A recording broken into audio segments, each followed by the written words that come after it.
Hello and welcome to the Orca Pod. I stopped it up. Fail. Gladly, only 2 people are here to watch it at the moment, but I'm sure anyone watching this in the future will be laughing their asses off at my failure. Welcome to the Orca Pod, the apex predators of not getting the entrance music button right. Here we are talking about Backyard Survival One Well, Episode 9. We've got a fantastic episode coming up for you. We have 2 interviews, one with Tarkan and one with, the beloved, the man that this show has loved from day dot, Marc. He brought such amazing energy and I frothed all over my interview with him. It was wonderful. So that will be coming up later. We also have TWIOLSH with Marcus Moore, who's been challenging to bring me down since we announced TWIOLSH. So that will be very fascinating to watch. Stick around for that. And joining me, as always, to cover all the ins and outs of the episode are my fantastic co-hosts. Let me welcome Jules. Hello. And Dani. Do I want to put Dani here? Hi. Wrong order. I was going to say, I don't go in the middle. I was very confused. You're in the middle for the quiz. I'm getting confused. Dani's in the middle because she's kind of like the mediator between us. We both have our hot takes, and Dani's just like, all right, calm down, children. That's fair. Yeah. Did you miss me? And I'm sure we're going to have... Yes, we're going to have plenty of hot takes about this episode already because we're already debating what the outcome of this season may be with only 1 episode to go. Yeah. I think for this episode, we could probably start at this, cut it into 2 episodes and we'll do the Tarkan interview and then the next bit and then the Marc interview. Though part of this episode, to me, does impact a lot of my thinking of the next episode. So it may be relevance to... We'll try our best to keep them separate. We will try. We don't always do well at that. Right. Do you want to start at the start for us for once? Let's start at the beginning. Let's do it. So we've just come off the double tribal, and there's a lot of conversations about what happened.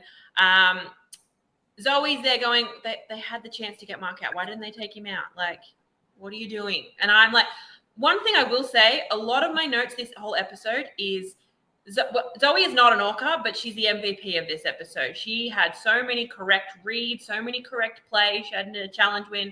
Zoe, MVP of this episode. I know she doesn't watch the show, and she's into the final 5, so the people's champion has got there. They're coming to Perth. Hello. Who cares? Well, let's take another hit.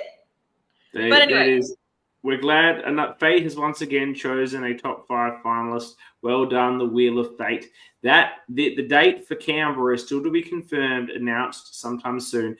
But I can tell you that the October drinks will be on the something like end of October. I'll post the date because I will be in Perth for a conference. So that's when it's going to be. Make yourselves available, backyard people. I'll find my way there. But anyway. Well done, Zoe. Well done, Zoe. She never watched the show. Well That's twice the wheel has got it correct. Yes. No pressure on the wheel for the next time. But anyway, Zoe's saying, why didn't they get Marc out? Which I agree with. Why didn't they take Marc out? But anyway. Well, let's backtrack on this. Mm-hmm. I think the failure of everyone in this episode who doesn't win the game, right? Whoever this is, I don't know who wins. Well, Jacob's going to win. But the failure of everyone else is actually not keeping Marc at this Tribal Council and possibly the one after. Because I've been thinking about the actual jury here, and I don't think Marc is the slam dunk winner that people are saying that he is. As great of a player as he's been, as big as a player, if we just analyze this jury for a moment. Right now it has Coach would never vote for Marc. No. DC possibly might respect the strategy. We know that Tarkan wasn't a fan of Marc, didn't send him the advantage. We'll talk about that a lot later. Tara would vote for him, possibly. So Tara would, absolutely. And then and Kate I don't think so.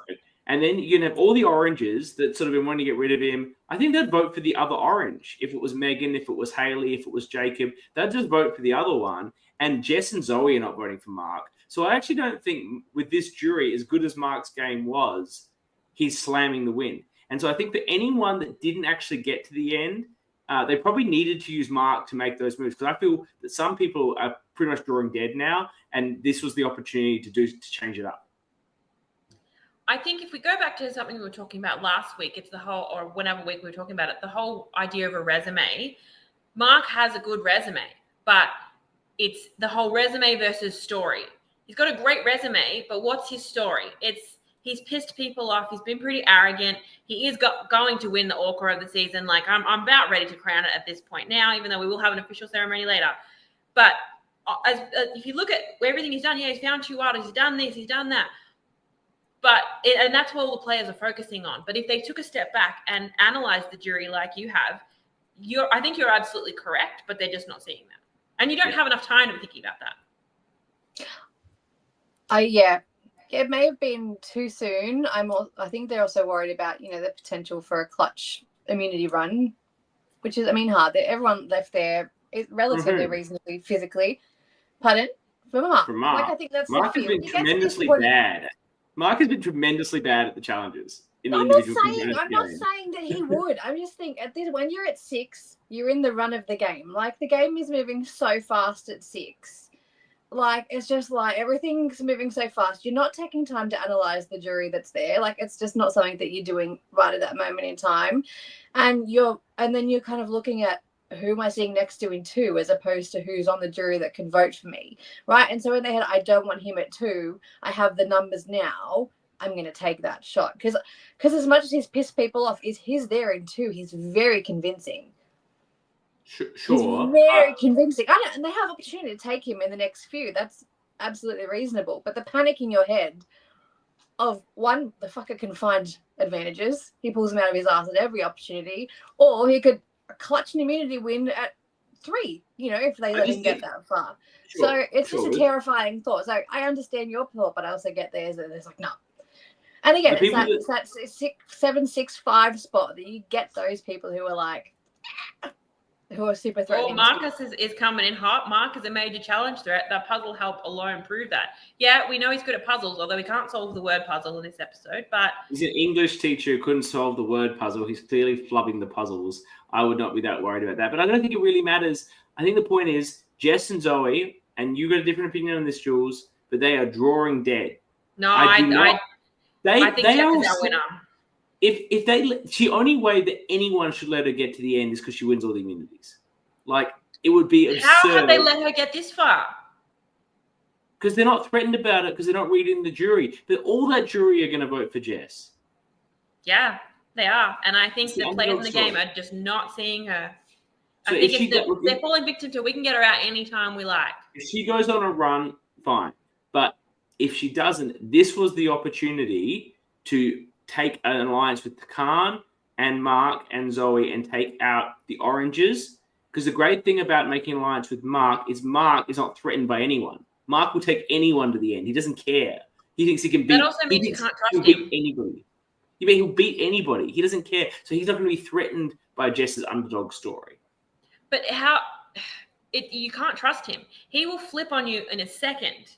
At least that's the perception. So that's the other factor of, yes, he's got all his resume, he's got these things that he's going to do. But can we trust him? Can I work with him? I don't know. He could do anything. So I think there's merit in there of getting rid of him as the unknown threat that he is. But then you're leaving that orange 3 who've been tight the entire game just together to vote you out. Like, I don't understand the value of that. I mean, Marc was coming after Jess, so why would she want to keep him? Oh, Marc wanted to vote out Haley. Did he actually ever want to vote out Haley? Yes, based on the interview, that was actually his plan. Well, he clearly didn't communicate that very well. And I think also, if he's coming to those people saying, I want to vote out Haley, do they believe him? Apparently not. Possibly not. So we're already in the 2nd episode, which we said we would not do. Right? It all ties back to this. We're already there. It all ties back to this episode. That they needed to be fair, they should have got Marc in on the Megan vote. He wouldn't have done that. He would not have gone along with the Megan vote, I don't think. Well, I think he was worried about her idol, but we can get into that. No, I think it was more, if he's going to take out an orange, it needs to be a threat, and it needed to be Haley. Well, Megan would have been a fine move for him. He didn't need it. He could take out anyone. That's what he should have done. Okay, so anyway, I digress. So we're coming after going back to the beginning. Yeah, Zoe talking about wasted opportunity. Megan's talking about how she played the extra vote. That she said, "Oh, it might have been a waste, but oh well, I've still got an idol in my pocket," which I think I said it last week. I think that was absolutely the right play for her to play it, just in case. Like Tara did play hers. Tarkan could have it could have very easily happened. We saw Jacob was thinking about a flip, so it just gave her an extra layer of security. And I think also, if she didn't play it, she might have been spooked enough to play her own idol. So it kind of insured herself against herself.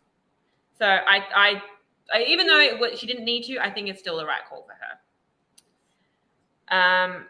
Yeah, Tarkan's explaining why he voted for Tara. Pretty self-explanatory. We went over that. Mark's a bit upset because it's for the first time he didn't vote for the person going out. Aw, Diddums. It's not the only thing that's not going to go your way this episode. I'm going to warn you guys now, I'm in a sassy mood tonight, so just be prepared for that. I love it. I love it. I love sassy girls. He's also saying that the other group should have taken out Jacob or Megan. Yeah, they probably should have. That's very clear. Yeah, I mean, not to be too results oriented, but Zoe absolutely in particular should have made the flip against Megan. Megan says, "Jules, I love you." Aww. I'm feeling the love here. Who drafted you, Megan? Who drafted you? Sorry? Who drafted you, Megan? Let's. All right, calm down. Just relax, okay? Megan might actually be. I did come into this saying I think Jess is the winner. Megan could be a dark horse. I could see any of these five taking it out. Jacob is the winner. Jacob has the strong. It's just Salvador 2.0, and he's winning this game as well. Look, I've been saying Haley this whole time, so I'm going to change my mind a million times this show, and I'm here for it. I haven't changed in 10 weeks. It's all Jacob. All right, calm down. We're calm. Haley, we're not calm. We can't say anything without you telling us to calm down. We're calm. I didn't say calm. No, Jules told you to calm down. Calm down is what I say. We're calm. You are calm. Calm. You're not calm. I'm always calm. I don't know what you're talking about. Spinning off this planet. Okay, continue. Yeah.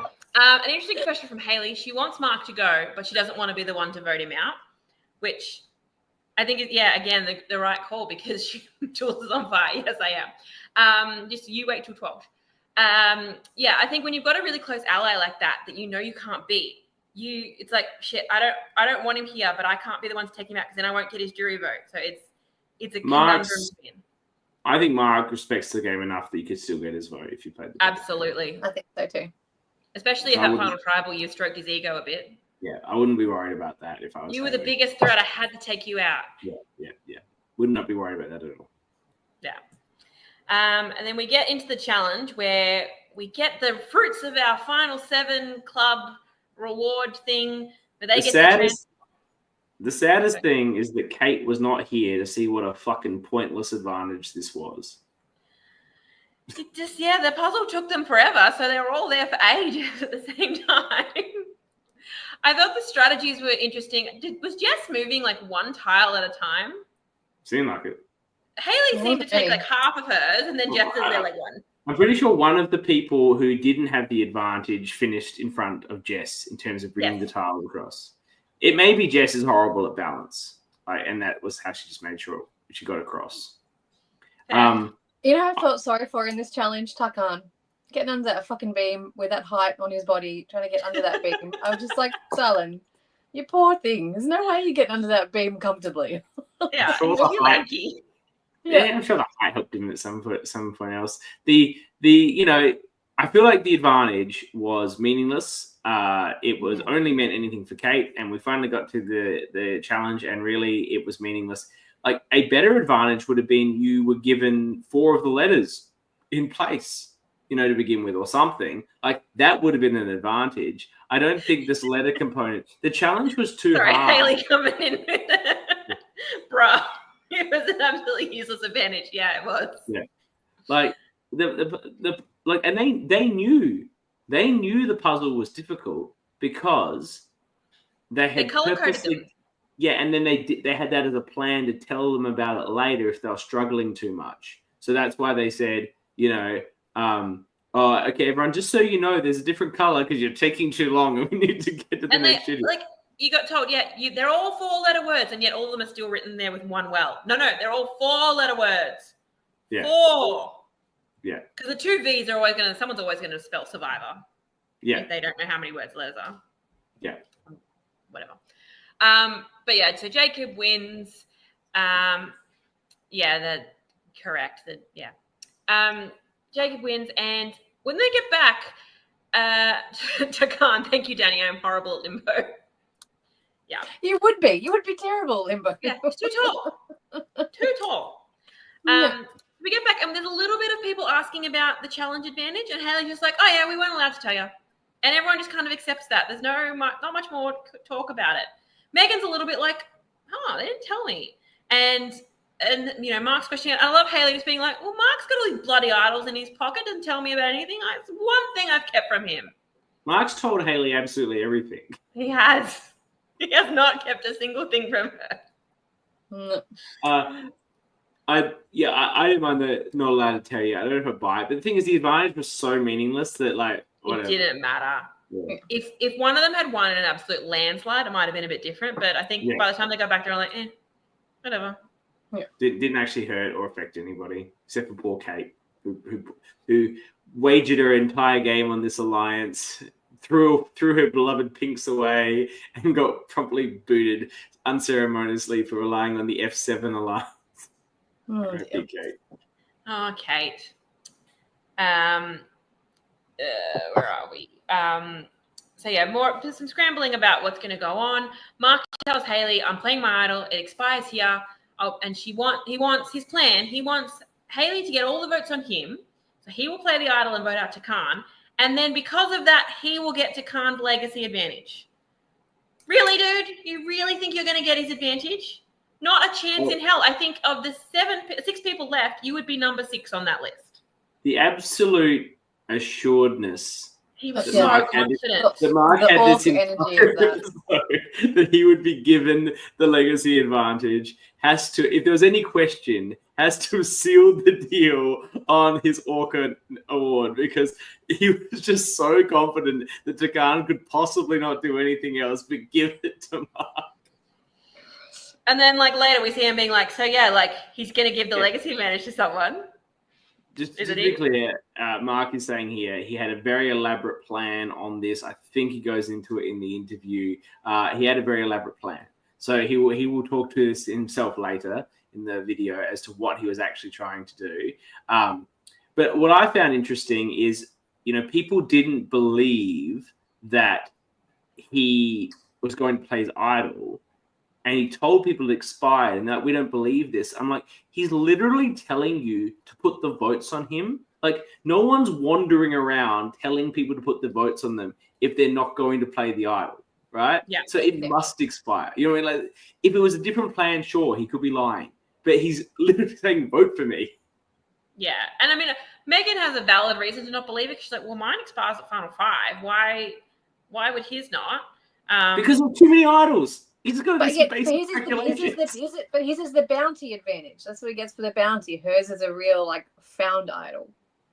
That's the difference. There are 2 different types of idols. But also, just like we'll talk about for the second half, there can only be so many idols. AKA Megan's new idol is clearly expired, and Jess is not digging deep enough into that. But anyway, we'll get to that because I'm going to have to disagree with you there. What, you think there could have been 5 idols at the final 5? I think they might have removed a couple of them, but her little thing said 2 idols. There was no question mark or anything. That means there's 4 idols available at the final 5. They could have removed them though. But what if they all found? No, but when they didn't find them, they're all hanging out at green. Let's remove the orange and the pink ones. We know there's 2 clues. People had found the idols during the pre-merge phase. Well, then if they hadn't been played, they just wouldn't have put the bounty advantage in play, or wouldn't have put Megan's new idol in play. Possibly, but there's no way they last this long. No way. Definitely is expired. Definitely. Megan, you're here.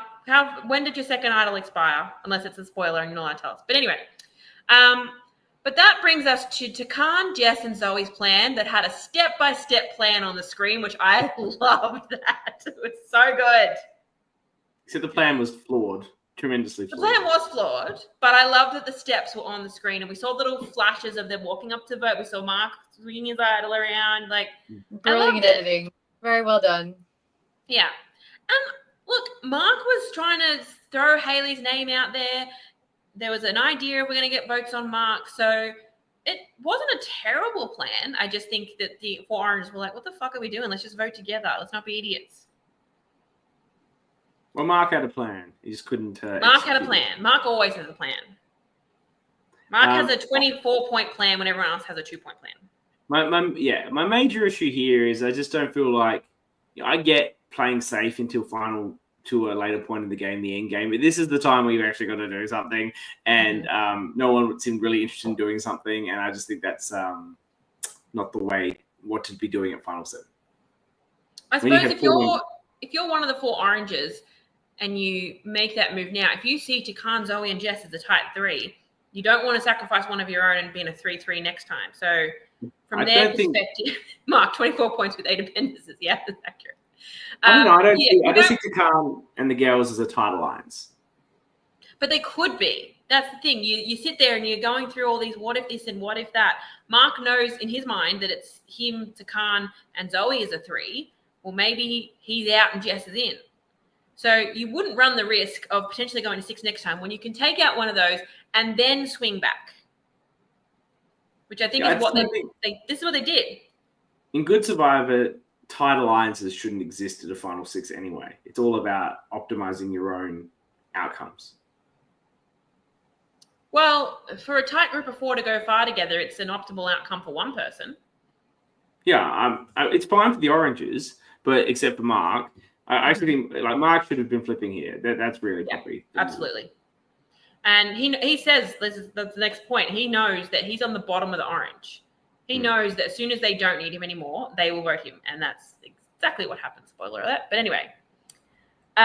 So yeah, we go to Tribal. I don't really have any notes for Tribal. Not really anything interesting happens at this particular Tribal, unless either of you got any. Dani, you are the one who actually makes notes. Have you got anything there? I have a note about Kate's dress. I thought she looked stunning. Kate, she looked very pretty. Yeah, you would notice that. I liked Tarkan in the voting confession. It was like buy orange, bless, which was I was like, oh darling. Yeah, that was most of my notes for Trouble Comes. Cool. So yeah, we'll get Tarkan voted out in the 4-3, and then we don't see immediately who he gives the legacy advantage to, which I kind of liked. I like that there's a bit of mystery to it. I do too, but it also meant I spent the next 20 minutes screaming at the TV, where is the legacy advantage? Yeah, we didn't show it because otherwise all Mark's confessionals aren't as funny. Oh, so it was the way to do it. Viewing. I just wanted the information badly because I like to know everything.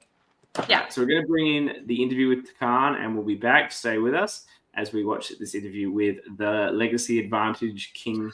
My second last draft pick.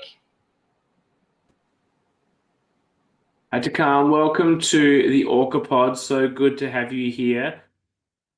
Good to be here. The season. I wish it was 1 week later, but well, I think you're one of the more interesting people that we've had on the show because for a lot of the contestants, I think what they were trying to do, what they did do, or what they failed to do was pretty evident for the large part on the show. But you went a long way, which is obviously successful. But I can never see what your plan was to do better. Tell us about what your goal and strategies were to perhaps make it to that final part. Yeah, I think post-merge, I wanted to play a fluid game. And that sort of meant sacrificing some pinks. I think all the pinks? No, not all the pinks. that wasn't part of the plan. Look, we filmed just as the new era had started. For I think maybe a 44 was coming out. I think, and I think all the new era seasons were very fluid, and the season being one well as well. Yeah, I sort of expected the season to be very fluid.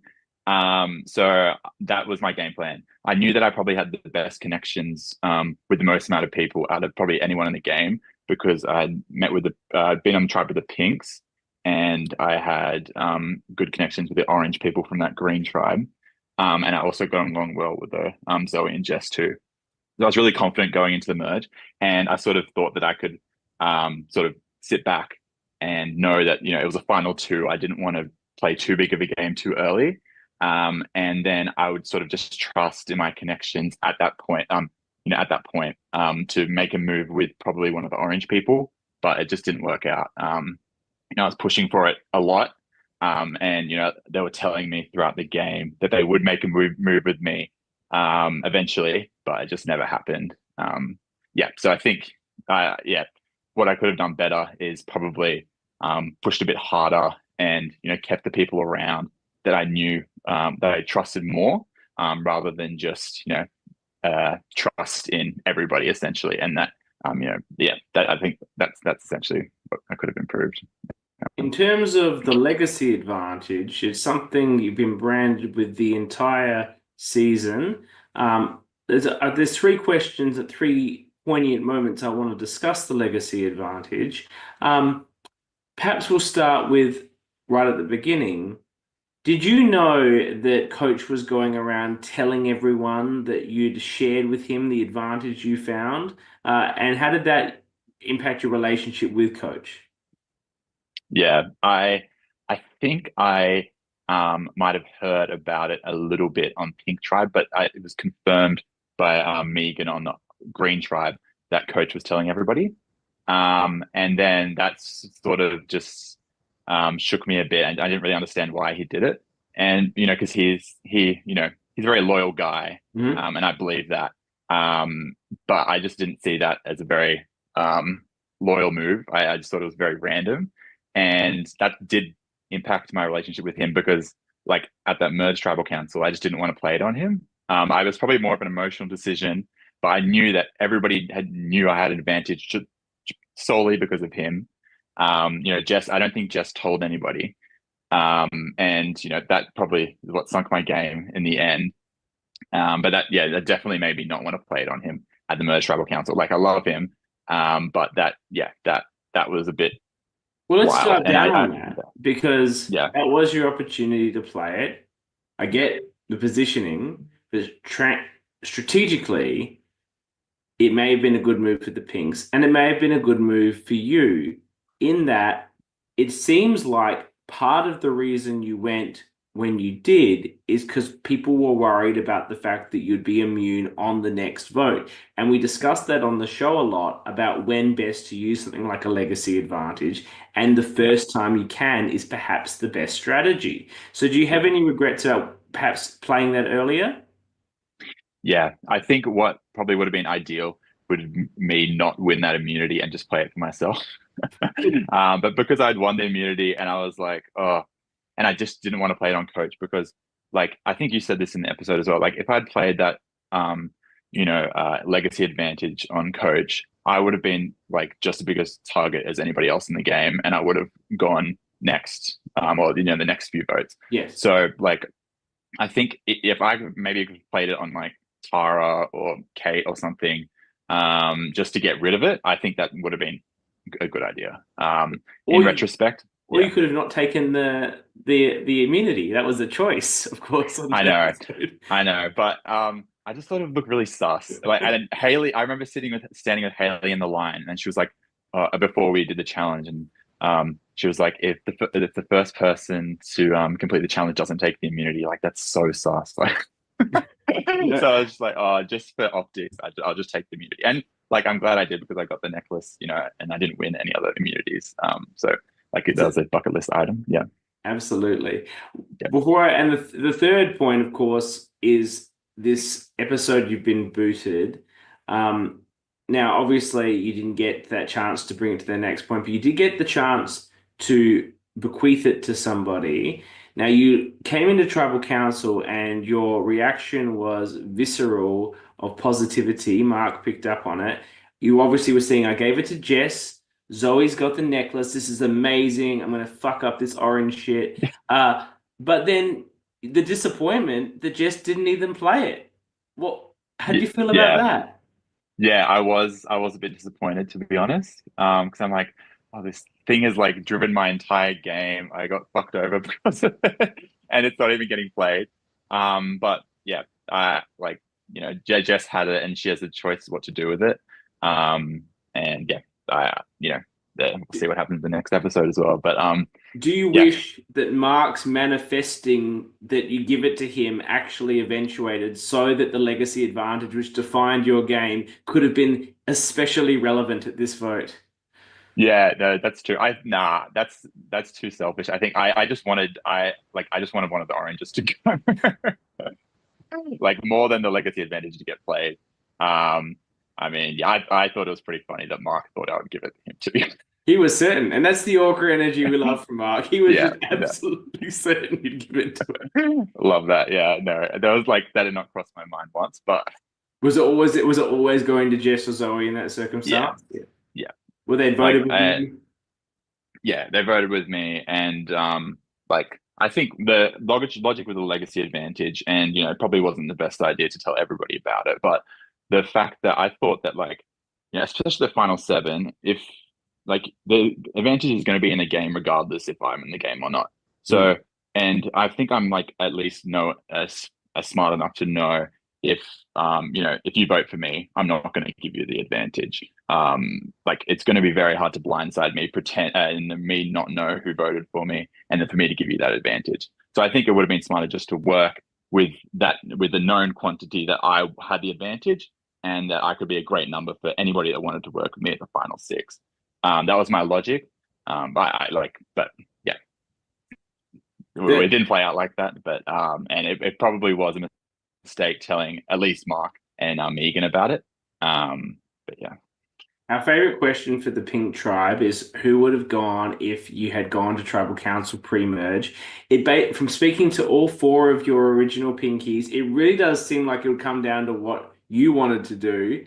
What would you have wanted to do in a pre-merge Pink vote? Yeah, I think I would have pushed for Coach to go.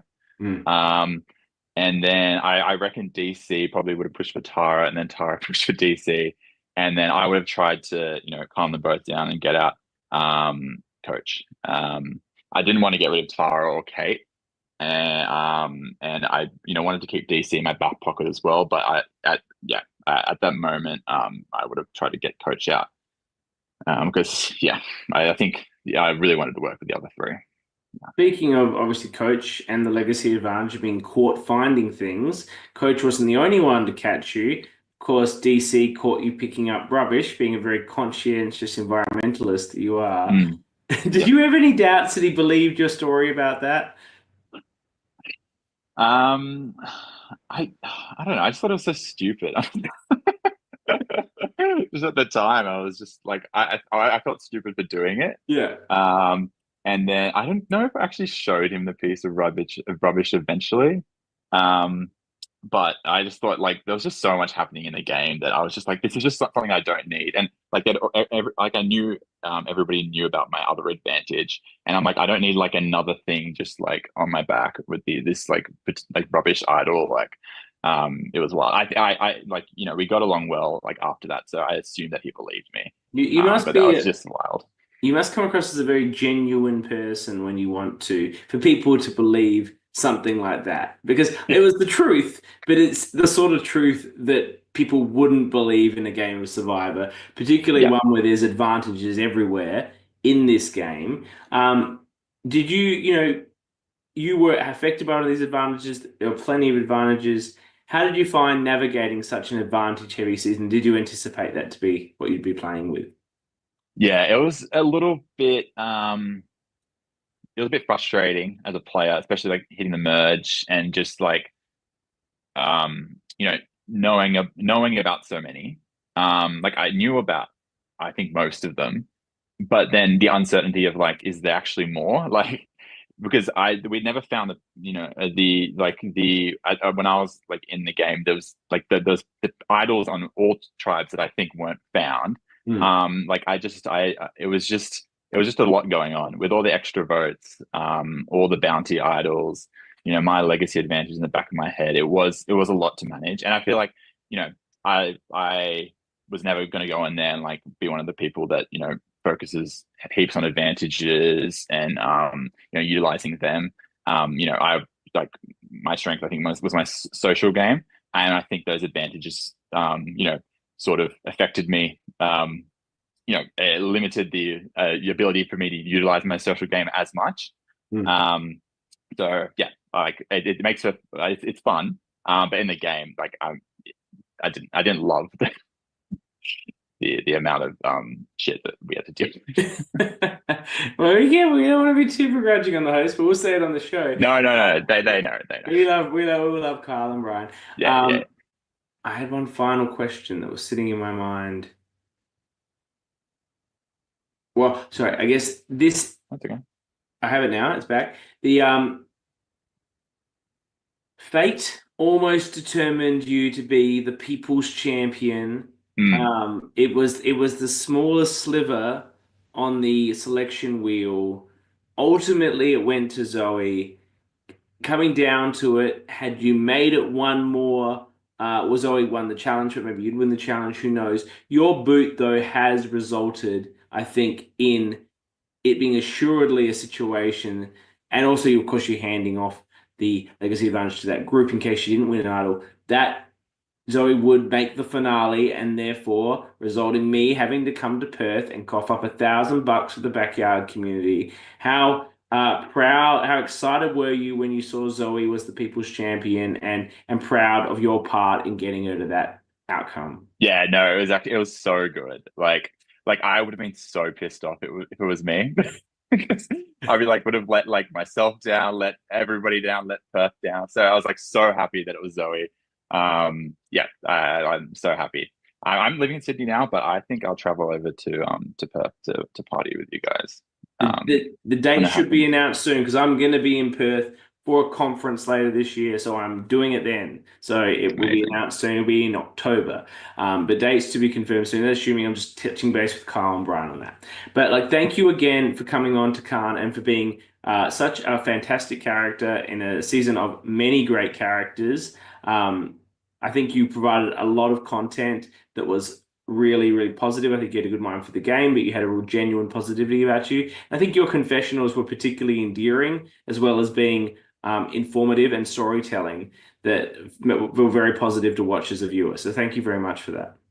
Oh, thank you so much, EK. That means a lot. And thank you so much for all your content that you guys do. It's not easy.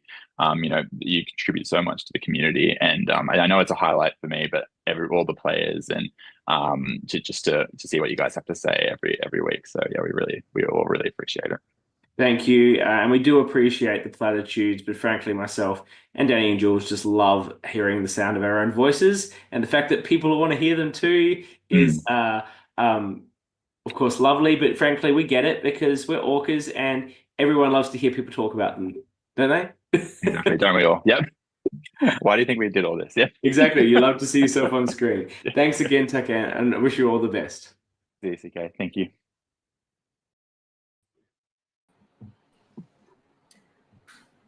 I don't know. Do I love hearing the sound of my own voice? Maybe a little bit. Yeah, all the time. All the time. Tarkan's in Sydney. Excuse me, talking. We need to meet. You have a coffee date. Yeah, absolutely. I would love to meet you in person. That would be fantastic. So just putting it out into the LRG universe.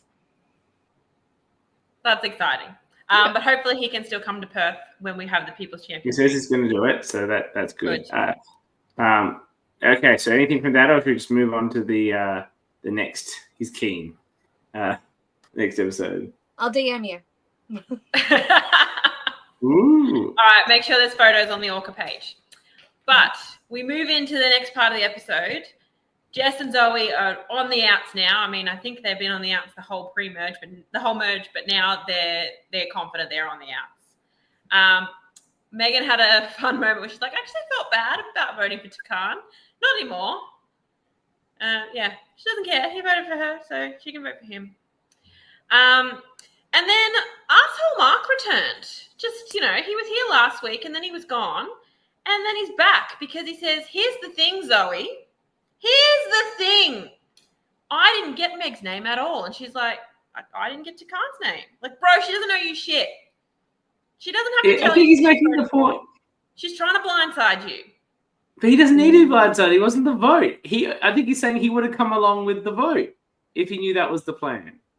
So approach it differently. Don't just Here's the thing. I wasn't here As you last said. week to rant about it. I wanted to flip. See? So approach Here's the them to thing. flip. Or approach them differently in the way that you speak. Don't be an asshole about it. God, you're a dick the last 2 episodes. Dakota, Jules is a big fan of yours, Mark. Look, I am a fan of the person Mark. He is a lovely guy. I am not a fan of player Mark. They're 2 different people. That's the same for me. And I would say this. Real life CK and player CK were different people too. Absolutely. Exactly. Like, I remember that's how we came onto the Orca pod is doing Playing with Fire. And obviously I'd met CK in person. We knew that we developed this love for each other. And then watching you play, I was like, fuck this guy. This guy, fucking kill him. You would have hated CK. I hated CK. I hated CK. I hated player CK. Love soft, cuddly CK in person. Hate player CK. Same with Mark. Hate the player. Love the game. Playing a brilliant game. Like, great game. Hate the player. But you don't hate him. So that was that one you don't moment. The hate red him. flag came back out again. You don't hate him. You love to hate him, and that's what makes him so Correct. great. Yeah. to watch. No, this is true. That Good is true. content. I love him. Yeah. Yes. He Because- provokes passion in us. If you just love everyone, like we were doing the whole first few episodes, it gets a bit stale after a while. Like Josh says he can't wait to see Jules play. I bet she's going to be like Mark Cross with Natalie Napalm. Wow. Who's Natalie Napalm? From David versus Goliath. I literally quoted Natalie, can I have your jacket before we started this Natalie. podcast. I didn't know she was called Natalie Napalm. She's called herself Napalm Natalie. But anyway, we've digressed. So Zoe is talking confessional about how she's ready to tell Haley that Mark is throwing out her name. She's ready. She's going to throw him under the bus. I don't think it's going to matter that much, but hey, she's got a plan. Mark has a moment with the girls and he's crying and just begging to get to Final 5 just because he wants to beat Josh. No other reason. And really, there's a lot of reasons, any. And this was part, and we talked to Mark in the interview about this, I believe. I had a long chat with him, and not all of it's recorded, so I'm not exactly sure what's in the interview and what's not. But he defined a bit of his game with this Josh stuff. It was a big part of his intro video, and he has made mention. He brought up again here, and to be frank, like, I don't think finishing position matters, Mark. No. What matters is the game you played. And no offense to Josh's game, which was a solid game with a good alliance and a few snarky comments here and there. He was a very enjoyable person to watch. He wasn't doing the sort of crazy shit that Mark did. No. And so, to find it, who cares where you finish? Yeah. I think, It's the better placement doesn't equal better game. So. And that's with no shade to Josh's game. And Josh was a great part of season 4, but Mark was such a huge part of this season. Now, were these real tears or a bit of crocodile tears to maybe get one more spot? Oh, crocodile tears, for sure. I think the tears at the end were genuine. Yes. Because there was no one around, but I think these ones were just... Because there's a part where he's talking later and if these were real tears, he'd have his moment and then it'd be over. But he's still putting it on a little bit later. So I'm like, okay, that's fake. My visceral reaction was like, ugh. Yeah. And that's what I knew though. I was like, ugh, this is not Did it real. give you the ick, did it, Danny? It really gave me the ick. I was like, gross. Yeah. Like he had his moment. Just they have a pulling hug on the women's emotions, making him feel guilty. Ugh. Why can't men have emotions? They can if they're real and valid. This was not real and valid. This is to guilt 100%. women. Like the reason into that I making say him that feel bad for you. Yeah, he has his moment, and then they go to move talking about strategy, and they talk Megan saying, I feel more betrayed by Jess or whatever, and he's still fake crying, saying, oh yeah, we should vote for Jess. Like if this was a real emotion, you'd have your minute, take a breath, and then it'd be over. Because he wasn't full on sobbing, he was having a couple of tears. So yeah. Josh, yeah, you were his biggest cheerleader behind the camera, of course you were. Yeah, if they do like a blood versus water thing, I'd love to see those two back together. Yeah, look, if they do an All-Star season eventually, I'd love to have it like before they announce the cast. I'd love to be, do a podcast about who's going to be on it. I think that, I think both Josh and Mark are All-Star players from the backyard community. Absolutely. But if they both went in, then everyone knows that they're, I mean, I suppose at this point, everyone's sort of friends with everyone, but the fact that they are like real life best friends might put a bit of target on them. They seem like the sort of best friends that are going to want to like take the other one They out. would take pride in voting each other out. Yeah, they want the scalp. Like, yeah. Look, they're probably not going to do it like first boot, like because you know they've got that friendship, but like down the track, they're going to be just going for each other. Get the other before they get them.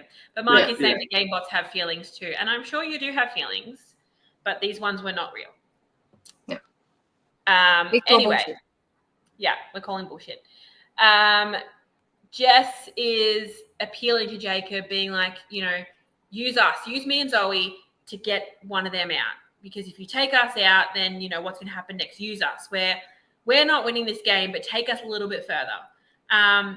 And she even starts sort of talking about she's not going to throw Zoe under the bus, but she's sort of like it's every man for themselves at this point. She's not going to try too hard to keep Zoe. And I think that has to be the move at this point, you know. There's no way that anyone is going to take both of them too far because they know that they're going to be more loyal to each other than anyone else. They are trauma bonded. Yeah. And then we get a Jacob confessional. Oh, no, Megan, sorry, I've skipped. Megan had a confessional. She's burned by Jess voting for her. And we talked about this a lot. We talked about this a lot, that through the pre-merge, we had Megan constantly talking about, I've got this alliance with Jess, a secret alliance. We're gonna link back up at merge. And we didn't hear that from Jess. Now, we talked about the fact that Jess just didn't have the time to be thinking about that. But now she's gone and voted for her. I think that has made it very clear that Megan was really feeling this alliance, and Jess was like, okay, cool. That's an option. That was I discussed this with Mark again. I'm not sure if this is on the recording or not, but he very much thought it was a one-sided alliance in Megan's favor, and it was not something that Jess had given two thoughts about since that first moment. I think if Jess's game had gone differently, it might have been more. But because Jess was just like fighting for her life the whole way through, she couldn't give any fucks about what's happening over there. She could only deal with what was happening here. Exactly, and Megan's sitting there with all the time in the world going, I'm going to link up with Jess, and then I'll do this, I'll do that. Yeah, exactly. Yeah, exactly.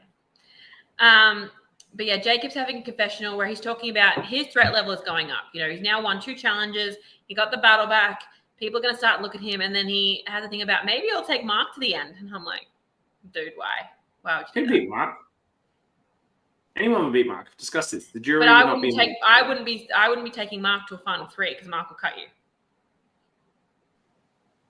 Mark, I've been Mark, right?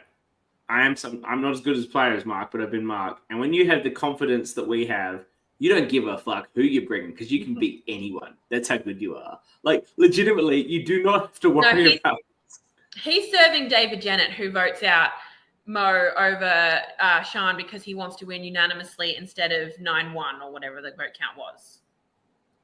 Like, yeah, look, he would rather win by a bigger margin, and so he'd take out the bigger threat. Zach, I love the cheesy death montage of Megan and Jess's alliance. So good. Oh, it broke my heart for Megan. Oh dear. And then, so Marcus, Haley, were you here when I went through the jury? Like, I think he gets 3 votes. And that's DC, Tara, and maybe Haley, depending on the circumstances that he voted Haley out. And I can't see him getting a single other jury member's vote. That's just my read of the jury. Yeah. We get Haley sort of doing a confession about talking about, well, everyone's seeing Jacob as a challenge threat and everyone's seeing Mark as a strategic threat. And then she's sort of talking about all of her connections that she's got. And she says, if they think I don't have a story, they've got another thing coming. Which to me was giving Sandra going, I don't know about that. Like that's the image of that called to mind. That's winner energy. Yeah. I felt that too on that confessional. But this is what we've been talking about Haley for a while. She's somehow both considered a strong player and completely underestimated all at the same time, all the time. It's bizarre, but that is what is happening. It's a very weird juxtaposition.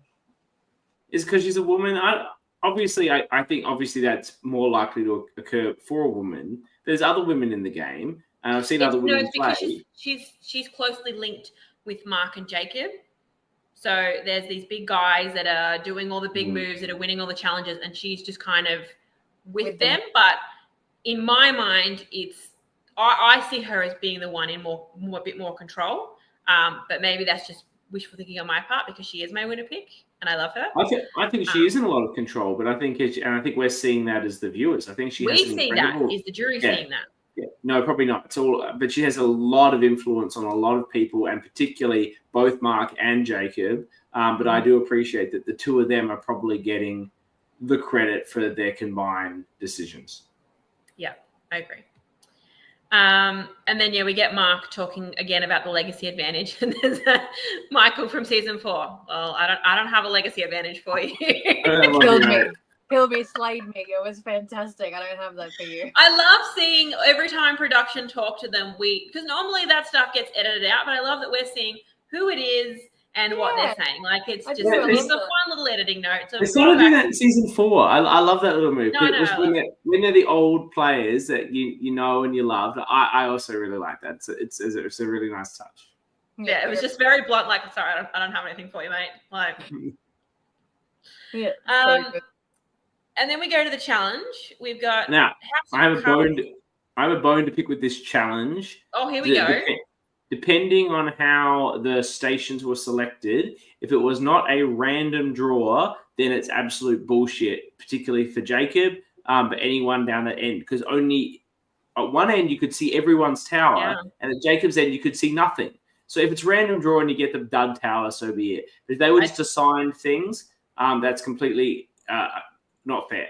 And that is how... They all seemed even, so I think it would have been just random. Like if they were at different heights, then it would obviously be this is for this person. But I would assume that it can't have been like Jacob, you go here, or you go here, or even like first one to wander up. Like given the significant advantage or particular disadvantage that Jacob had, it would have not been appropriate for anything other than a random draw for selection of those booths. And I think I'm going to give the benefit of the doubt to the production here. It's a pretty good quality production on all angles, particularly in challenges. So I dare say they would have thought of that. And I think they would have. Just confirm. What was it? Random draw? What was it? Tell us. Because Zoe used that strategy to win, and that gave her the win. It was smart. She won by such a small margin. I don't think she would have even been able to tell. She didn't think. There you go, Marc saying every challenge was a random draw. There you go. Yeah, fair. No, she says it in the challenge. She's like, "Oh, old mate has it." She thought she didn't know. She didn't even know. No, she absolutely knew she'd won. No, even then she said, "Old mate." It was 15 mil, and she was not side by side. I don't think she would have been able to tell for sure. No, her face when they announced her the winner was pure shock. She did not know she had won. What's it? Whoever was standing behind Jacob, was that Megan or was that Haley? I can't remember. She knew because she told Jacob add one more and he didn't listen. Megan. Yeah, it was Megan. She's like add one more and he didn't do it. But that could have been like just to be add one more just to be sure. No, she could see that Zoe was about to put one on right at the end. It was very, very smart. Zoe had a great strategy. She was waiting for the last possible moment to add it, and Megan saw that was her plan, and so she told Jacob to add another. But I looked at the two thing, and I felt that it was Zoe's was bigger, just from the screen. So, but if Jacob had vision on that, he might have added another one. Yeah. Josh is saying how iconic it's a final 6 of 4 women and 2 gays. I'm shocked. Just outed people that we might not have even known. Who's gay? But we love to see representation. The 2 men. I don't make any assumptions about people. No. But Marc is also complaining that Calvin made extra sure my station was faulty each time. Oh, that's the orca energy that we have seen time and time again. But anyway. Was it faulty or was it just Marc's not particularly good at these sorts of challenges? I feel like I think it's a skill issue. Yeah. Marc's think about if Marc was better at the challenges, then he's too much of a threat. If he was better at challenges, he would have been out way. Although they didn't really have a chance to get him out. He constantly had an idol. You're going to be bad at something, right? Yeah. And it was that challenge. But then it's revealed that Zoe also gets a reward. She gets to go to high tea. Yeah, hang on. For watching live, Marc thinking his tongue was cooked. No, you just suck. Okay, Mark? Why was that And not on that's camera? okay. It's Why was that okay not not on to be good camera? at challenges. Why was that not on camera? That would have been an amazing moment. Oh, I needed to see that. But yes, Zoe gets a high tea. She gets to take 2 people to high tea, and she chooses Hayley and Jacob. And I think she could not have chosen any better. These are the correct I was very choices. worried for a second that she was going to take Jess, and I was like, no, you can't take okay. Jess. Leave Jess back at camp. And Jess actively averted her eye. As soon as she said she could take one person, Jess went, yeah. Jess, don't take me. Don't take me. Jess didn't want to be. She didn't want to be picked, and Zoe made the right move. 100%. She needed to pick. Zoe needed to work on. We need to take out any one of the oranges, and who are the people most likely to flip? She knows it's Jacob, 100%. And then who is Jacob going to be able to bring along? Hayley. So I think these are the correct choices, and it also gives Jess a chance to try and patch things up with Megan back at camp, which is what she does. But we'll get to that. Does she patch it up? I don't think she really patched it. Well, she tried anyway. She gave it a go. The only thing that I would have suggested is maybe you want to take Mark so we can't go looking for idols, but look, I know she wants to make a move on Mark, so I think don't bring him. Plus, they found an idol, sure, but like no idol up until this point has been found at the camp, so I don't think it's particularly you need to be particularly concerned about someone finding an idol at camp. I know it happened in this episode, but I would that's not probably the biggest concern. Yeah, no, and Jacob immediately pitches to Zoe, let's take out Jess, and she's just like, no, not doing that. And because she says, well, I'll be next. So I consider the bottom of your 4? I don't think so. Yeah. She's no, I'm not doing that. Well, they need a vote for that though, anyway. No, exactly. They don't. Yeah. And then Hayley sort of says, well, you voted for Megan, that's burned some bridges. And once again, Zoe makes the correct move. She blames the guy that's not there.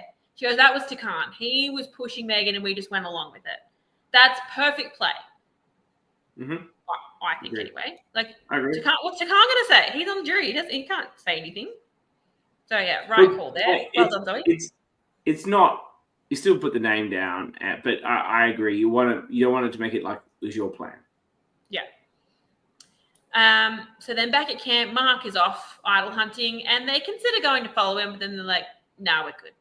And yeah, Jess is talking to Megan about clearing the air, and Megan says, "Look, my door's not closed. I'm still willing to work with you," which is again correct play here. And she straight up says to Jess, "Look, I'm worried that you will take Zoe to the end." And Jess well, I can't sit with Zoe. We have played the exact same game. Now, do we think Jess means this, or is she taking Zoe no matter what? No, I think she means it. Yeah, you think she's not going to take Zoe?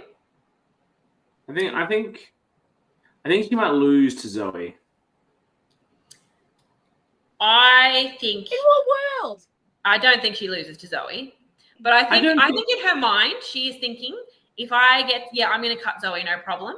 But if she is in final 3 with Zoe and anyone else, and she wins that final immunity, I don't think she will be able to physically write down Zoe's name in that scenario. So I think she thinks she's going to do that. Her heart says no. It depends on the circumstance, but if it depends who the other person is, but she's probably best Richard hatching that and throwing the challenge if she's sure she'll get taken. It would, again, depends who that third person is, but yeah. But the fact is, I think that Zoe is more liked. I'm not saying Jess is disliked. I'm saying just hearing these confessionals, everyone's like, I love Zoe. Zoe's great. Lots of love for Zoe. They have played the same game. Jess, to us, looks like the mastermind because she was pre-merge, but I don't think that has been anywhere near as evident in the post-merge, which is where the jury has actually encountered these two. Zoe has won a challenge. People seem to think that matters. And I think that Zoe, as you've just identified, is playing a very strong endgame, probably better than Jess at the moment. I'm going to have to disagree with you on Jess beat Zoe. I think we saw Megan talking earlier about after she was ready to take Jess to the end, and then after Jess burned her, she's like, well, maybe I'll cut Jess. Maybe I'll take Zoe to the end. She's like, I think I can tell the jury that everything Zoe did was all Jess. So she's already thinking like that. I think probably a lot of other people are thinking like that. I think of the two of them, Jess gets the credit for the moves that they've made together. I don't think that you can say, I'll just say it's all Jess, because Zoe would be on the jury, and she might be on the jury saying, oh, yeah, no, vice versa. The one that's not on the jury will be just there backing up their friend, depending on how the boot goes. Yeah, but I do think that is the perception that it's all Jess. And Jess is a very, very good speaker. I think that's our perception. I'm not sure that's the cast perception. I think it is the cast perception, but that's just my read of them. Because of everyone they want to get out of the two of them, they're like, well, we like Zoe, but Jess is a threat. Like, that's my read of the way they speak about the two of them. They're happy for Zoe to stick around because they like her so much. Whereas they're seeing Jess as the one who's actually likable but threatening strategically. Sure, but if Zoe's going to make some good endgame moves, it doesn't discount her. Oh, 100%. No. And if Zoe can... I'm saying that would be a very tough final two for that decision to make. I don't think either of them walk away with a sweeping win. It would depend on your most compelling storyteller a final two between those two. And look, Jess and the jury would want to hear any way that they can separate their games from each other. And I think Jess can do a better job of that. If you look at this episode, you go, what did you do at the time that matters now? I won the challenge, and then I made sure I took Haley and Jacob, who are power players, so we can get them to make sure they vote out Mark. What did you do this episode, Jess? I tried to make up with Megan. It didn't really work, and then I fluffed getting an idol. This episode, yeah, but Final Tribal, you're not talking that much detail about every move. You're talking the highlights. True, but the end game is what matters. And they haven't done a lot before this, since they moved. They've survived. Yep, but I'm saying there's no moves they can call to, either of them. The show is called Survivor, and they have survived. I'm just saying, Zoe right now is doing more at the end game. In this particular episode, yes. I think Zoe had a much better episode, but I think on the whole, I would say Jess. But anyway, we're talking about a final two that hasn't happened yet. But, it won't be the final two, so it doesn't really matter. Exactly. But yes, where are we at? So they're idol hunting. Jess lifts up the bush, and Megan's like, yoink. The snatch on Megan. I was presses the time. Get out of my way. That's mine. Blink of an eye. Wow. It was right. It was quite large and right in front of Jess. I know. How she let that get taken from under her nose is beyond me. Megan out here talking down her challenge ability, but dives at Mac 5 for that idol. That was just didn't even have a second to realize what happened here. That's an idol. Cool. And Jess goes, "Will you give it to me?" She's like, "No." No. And then just to rub it in, she's like, "I got another idol too." Just like my second idol. Why did she do that? Because what does it matter? That was silly. Why? She's going to play one. If they're both valid, she'll play one at 5 and one at 4, or she'll play them both at 5. No, she can't. Yeah, but that's still. Well, wouldn't be telling someone you got 2 idols. Why? There's one tribal left, which they both can be played. If she doesn't need to play it, she doesn't play it here. So why not play one at Final 5, keep one a secret, and then whip it out at Final Tribal? Look at me with my idol. We have in the past criticized people for playing idols at the final time you can because it puts a bigger target on you. She is better off hanging on to that thing, not telling anyone, whipping it out at Final Tribal, and being like, look at me, I'm so good. What's the point of whipping out an idol that you found when you found it was expired at Final Tribal? I don't think it's expired. The jury don't know. I'm certain this thing is expired. And the jury doesn't know she could. It doesn't matter. They're not going to ask for the paperwork when it's Final Tribal. Yeah. But I'll be like, when did you find that idol? You can only ask so many questions as a jury. You don't get to. It's not a back and forth. That tete-a-tete. Like that's not the case. Yeah.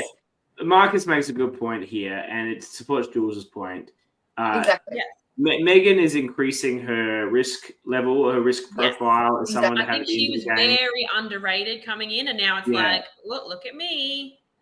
It's a good point from Josh. I did think, like Megan might have had a shot at the Orca if Mark wasn't in this season. Reflecting I think we can give her the Orca of this episode. Yeah. She gets the Brommy for this one. Well done. I think it's her first one. Mm-hmm. But then so we get another thing, and Mark is still confident. He's like, if I don't get that legacy advantage soon, then I know it's gone to Zoe. I know for a fact Zoe's got it. Wrong. Yeah. And then we get a little montage of literally every name being thrown out. Oh, we should vote Jess. We should vote Mark. We should vote Haley. Like every name is thrown out. And it's like little one sentence clips everywhere. But the only really significant thing there is that Jess tells Zoe and Jacob, Megan's got 2 idols, just by the by. So this is why you don't tell her that, because it gets out. And then Jacob starts thinking, oh, Megan was the best person we take to the end. Not anymore. Yeah, 2 idols. And then we get Jess receiving the legacy advantage. In such an advantage-heavy season, though, would you, as a jury member, get particularly excited about some other idol someone had? Like, there's just so much. This is the first idol that was actually found. I know, but like, there's just so much stuff. Like, who didn't have an advantage? Mark got one gifted to him. He got another that he picked from a table. Megan's, the clue was gifted to her. This is the first one that someone's actually gone looking for and found. And she's got evidence of that. She was found with the clue. Finding it. It was found with a clue that was given to her. It was found with a clue, but it was still hard to find. Like her first clue was, here's where it is. Go get it. A bunch of people had the same clue and couldn't find it. I'm saying I'm not sure how in a season this advantage heavy, like the Marianne move is as impactful as it might be in another season. I still think it's impressive to you want the shock value, because if people are sitting there undecided at Final Tribal, especially with the 2 people, you sort of, if you're back and forth between 2 and then you find out something you didn't already know, oh, okay, maybe that's enough to swing me over to vote for Megan. The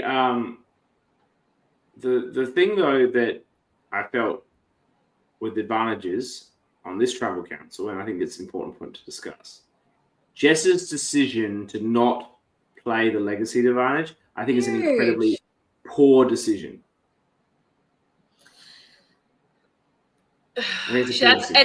She's got balls.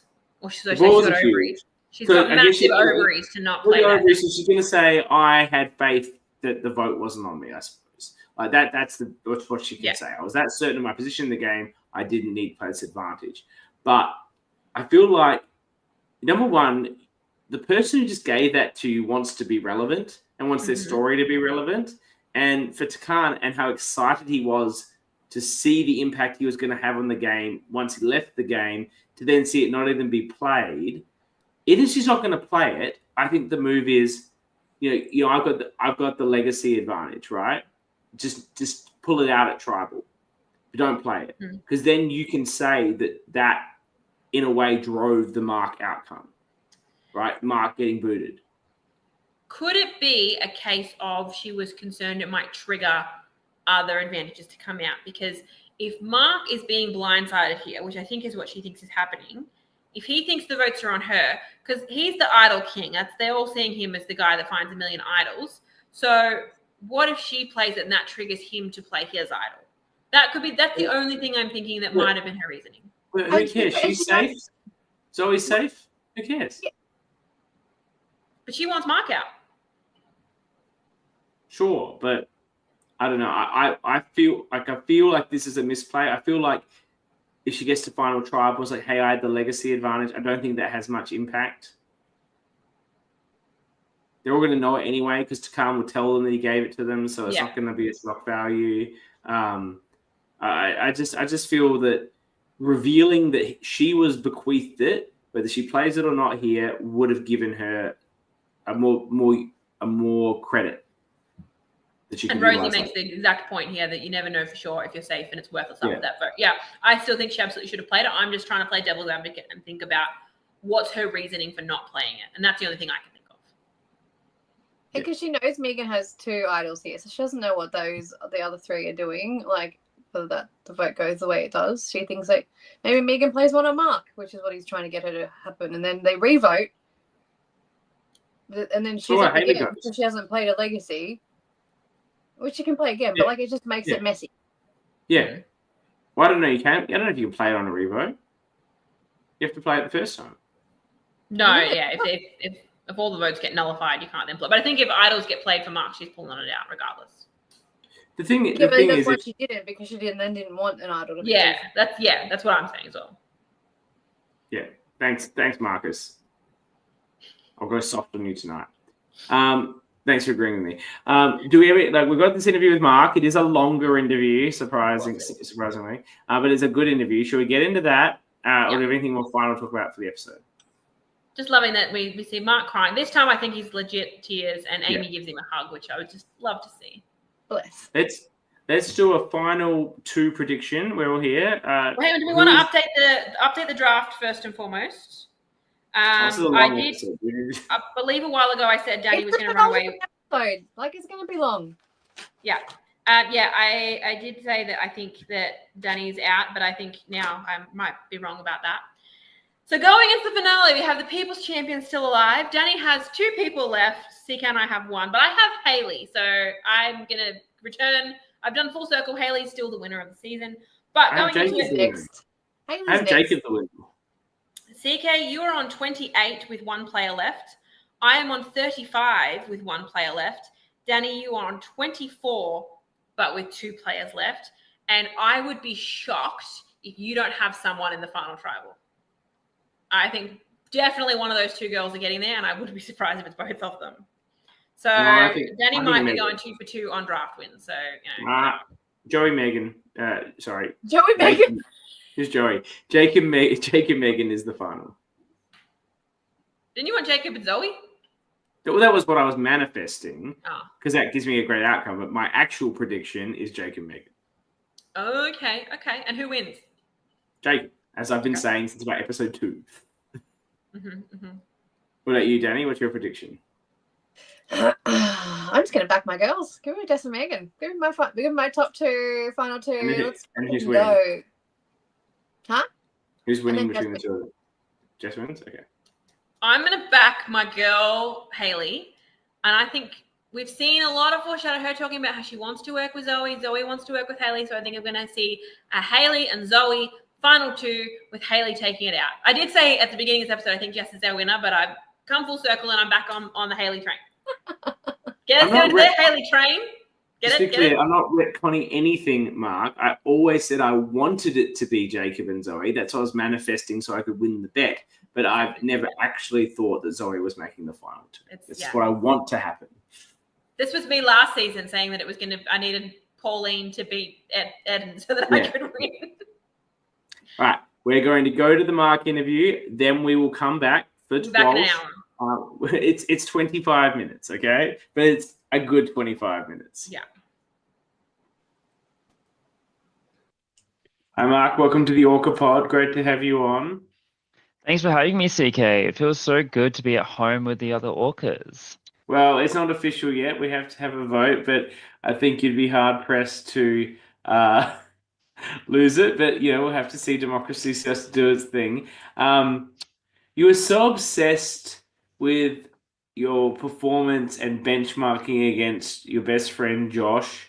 You referenced it in your intro video. You referenced it on the way out. And, of course, begged the fellow players to keep you longer. But, with no offense to Josh, you played such a strong game here.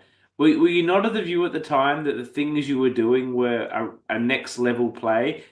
He played a very solid game, but he wasn't doing the things that you were doing. Do you think you have defeated your best friend in terms of who's the bigger player?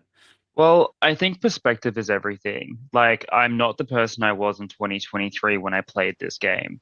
And going in, you saw on the video, I was so obsessed with voting correctly. I was so obsessed with doing everything right. I was so obsessed with getting to that 5th spot and beating him or doing as well as he did. But looking back, it's not about where you finish. It's what you do with the time you were on there for. And I definitely think that I maximized efficiency per episode with what I managed to get done in the time I was on. There's like an Andrew reference in there with the efficiency. I don't know if that was don't. I had to go in like avoiding the Andrew strat of like chewing up the air in every conversation because it is a bit of a natural reflex for me. So putting some distance between Andrew and myself. Some of the moves that you made on this season are some of the biggest we've seen in any of the LRGs. Thank you. They're comparatively large to what you see in the real deal. And what's most impressive about them in the LRGs is the time it takes to formulate a strategy, a lie, a deception that you're going to build around an item, an advantage. And to make it convincing, you need time to work that through. You seem to be able to pull these out effectively in the moment.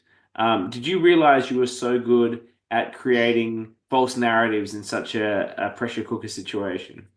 Well, I am categorically a psychopath, so it comes second nature to me. Look, I went into this knowing what my skill set is. I'm an English teacher by trade. Crafting narratives, teaching people persuasion, it's the bread and butter of what I do. So I kind of put my money where my mouth was in this, and I used every trick in the book in order to sell my lies. Um, I never had to lie too hard. Like everything I'd lied was tied to a truth or a fact. So if I ever got caught up in something, I could bring it back to a piece of evidence that was tangible. Like the note, for example, it was pretty hard evidence that yes, I destroyed it, it doesn't exist, but it protects you and it tracks back to a truth in the game that all three of us made it there. So by basing things in an element of truth and obfuscating the last 30%, I kind of only told lies in that last 30%. And I think that was the magic of how I spun things. Do you think you would have attempted such bold strategies in a game which had less advantages, or did the having so many advantages in the game really enable you to take on that sort of approach? Having an advantage added in every round kind of gave me a bit more freedom. It's hard to say if I would have tried that. To me, when I made that move at Merge, it wasn't about the number of advantages in the game. It was me reading the cast and the people I was with. Um, a lot of people couldn't wrap their head around how extra votes work, how shot in the dark worked. So I kind of knew that I had something no one had ever seen before. The words bounty idol had never been printed on a parchment before. So it was less about the number of advantages in the game and more about the accurate read I had on the other people that I was with. Was it thought about overnight where you were sleeping in your tent, or was it in the moment that you came up with the, I feel, cornerstone of that move, of that deception, calling it the bounty hunter advantage or bounty hunter idol? A naming convention that makes sense and ties it all together, I think, has a way of convincing people that it's accurate more than not because it's so perfect. I didn't sleep. That's the truth of it. I stayed awake in my swag, which was on a hill, sleeping on the wrong direction of it. It was not a great moment. Yeah, no, I came up with it the night before, but it wasn't necessarily the move that I was going to play. It really was, here's the thing. I thought about it and the purpose of this move was Jiren had 6 players, we had 4, and there was 2 in the middle. And I knew that my 4 would want to keep me pretty far into the game. Um, but as things were going, and once that bounty advantage came on the table, that's when I knew I had to go whole hog with this thing because I was looking for the next tool to make the move against Booneroo. And when I was offered that, I already had this plan in the back of my mind and it was well rehearsed, it was practiced, but it only came out once I picked up that bounty advantage on the table at the challenge. So you might not have done it had you not already then scored an additional advantage. Well, no one knew that the idol had expired. So I already had a potential idol that I could bluff. This basically brought me an extra 2 rounds. It brought my alliance further into the game, into the seat of power. And then I had a second idol to back it off. So yeah, I can't even say if I was or wasn't going to do it. It was just the perfect storm of conditions. And I felt in the moment like I cooked up this perfect plan. And at the end of the day, like I honestly heard Kyle and Brian say the words final 2. And I went, you're not making it there. There is no way that you can contain the beast that long that anyone's going to bring you to through a final immunity challenge. So I just kind of went, screw it. Let's just be an icon, be a legend. Let's just do what you can do. So it was honestly like more for entertainment than anything else, but I came up with it and I knew I could sell it. It was incredibly entertaining. I did challenge whether you were flying too close to the sun with the 2 rounds, which you could use your super idol. Did you think that was a push, or were you like, what the hell? I'll just go for it. I just felt like this kind of metagamed it here, right? Like the timing in these rounds is so narrow. And we were doing challenge, confessional, back to camp, back to confessional to challenge. So there were times when we have 10, 15 minutes at camp, and there's that many things that I kind of felt like no one was going to be willing to push the envelope to really find out. And because I had the ace in my sleeve about having destroyed the parchment to protect a very well-liked player in Zoe and Tara, who also had connections, I kind of just felt like I can do it. Like, why not? Um, and what's the worst thing that's going to happen? If people are doubting me, it was going to get back to me. Um, Here's the thing. We had that one well twist at the start of the game, and information in those first few rounds at Merge was running like tap water. It was everyone was telling everyone everything because everyone felt connected because of that first initial round. Yeah. So I knew that if I got my way at Merge, I was getting an idol. And if things got really dicey, I could have played that if I had to. Going back to the first round where you took your first idol by piling all the votes on poor Tommy. Let's just pour one out for Tommy while we're here. As a teacher of young minds yourself, did you feel any sadness in destroying this poor young man's dreams so you could get an idol? This came up at school today. I did murder the high school age child. I don't know. Again, it just kind of felt poetic, right? Like it just had to happen. I do question if Coach was on my parchment, would I have driven the vote towards Coach? For me, it was more the fact that Tommy was on my parchment. He was the easiest name that I could throw out there. Coach was the other one I kind of wanted gone early just because him and I were never going to be on the same page in this game. But I felt like Coach, he was too pleasing in round one to be the target. And I thought I was going to cop a target for doing that. So poor Tommy, he was a victim of circumstance and nothing else really.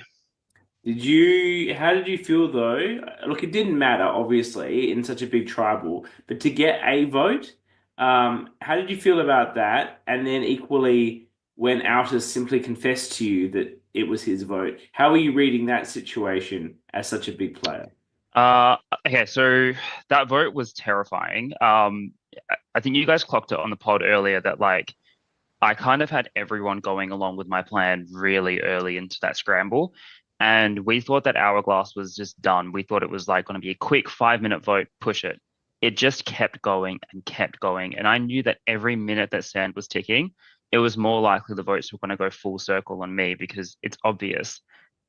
There's an idol in play. Marc's pushing the vote. Why not flip it on Marc?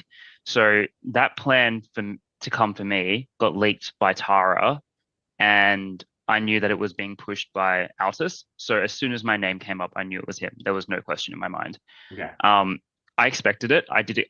You saw me in that tribal council. I was shitting bricks. I'm surprised it was only 2. Like I honestly thought that I'd cooked this and I was done. And I had Josh filming the tribal council and the Birak 4 around him, just absolutely open mouth as those first 2 votes were read. And I nearly cried. The fact that I held my tears until like final 6 is something else. Yeah. Everyone gets emotional when they get booted, if you care. So I don't think the tears at the end. But yes, obviously, no one wants to do the first boot, and that wouldn't have been It should have happened though. Like I really should have been the first boot. Like the way that I didn't ask for that advantage, but a player like me getting it, as you guys pointed out, it was the Goldilocks thing. I was always going to be the one to run to the honeypot, and like why I got away with that. I think what's interesting about that, though, being your first time playing, I think Tara, in her first time playing, would have gone for it too. She's just learned a lot from playing once before to go, you know what, I'll just chill on this. And first time, you just want to go big and go hard because then there's advantages and let's do it. How did you feel watching it back when you're in the Orange Tribe and, you're in a great position with Haley and with Jacob and even with Megan, and then Haley and Jacob start talking about maybe we should keep Altus and boot Mark. Now, this never eventuated because you never went to tribal. But how did you feel watching that in the real time, hearing that even earlier on they were thinking about a switch out on you? I was, I don't know if people will believe me on this, but like I was hyper aware of it, right? It felt like cat and mouse the whole time I was at that tribe. I felt like the way it played out in the edit was pretty accurate. Like I was onside and then I became offside. And I was aware that if we got to that tribal around episode 4, I had a feeling that they were going to target me. And I would have played the idol, but I would have shot at Haley, Megan, or Jacob. So there's no point shooting at Altus in that point. So I'm not shocked or anything. Like I knew it was happening. So does that kind of answer it? Like Yeah. And by that time, you would have realized that Altus was not a threat and just high and had no idea what was really going on. It was weird. Like I really wasn't gunning for Altus, but I did want to keep him on the out because I realized that I was never going to be able to put Jacob or Megan on the bottom, but you could put Altus on the bottom. So it wasn't like aggression on him or anything. It was just this is the way the tribe dynamic is moving. And once we avoided tribal for so long, I was like, well, the only way I'm going to have any value to this tribe is if I bring them value. So I knew I could keep Haley on side by giving her an extra vote. Her alliance was more loyal, was more valuable than an advantage. So I don't know. I bought my favor in other ways. Do you have any regrets as to the final couple of rounds? I'm sure you've thought about all the different things you could have done differently to maybe get 1 or 2 rounds further. I do appreciate that you're up against it, that no one probably wanted to take you to the end. Is there something that you think you've thought about that maybe would have been a more optimal way to play your final rounds? All right. I played like a huge game and it seems like I left nothing on the table. But there was one move I left on the table, and it's so uncharacteristic because it came out of loyalty to another player, which is obviously something that I went into the game never thinking I'd do. I lost control at Tarkan's vote. Tarkan was never meant to go home at 7. That was not how I was playing that round. So it seems like I was kind of gunning for Haley, but in reality, I wanted to use the 7 to flip the numbers against Bunaroo and make a 4 with Zoe, Tarkan, and Jess, right? Megan has an idol. Jacob had immunity. I needed to know whether they were voting because if they put their votes on Megan and Megan plays her idol, and then I play my idol on Tarkan and it goes to a revote, everyone's at 0. I get piled on. Yeah. My plan at that vote was to play my idol on Tarkan by driving all the Bunaroo votes on him. I wanted them 3 to put their votes on Haley, and then I can place a rogue vote anywhere else, play the idol on Tarkan, and do the Natalie Anderson turn around to Bunaroo. Did you vote for who I told you to vote for? And then when they say yes, offer Tarkan my idol in exchange for his legacy advantage. Yeah.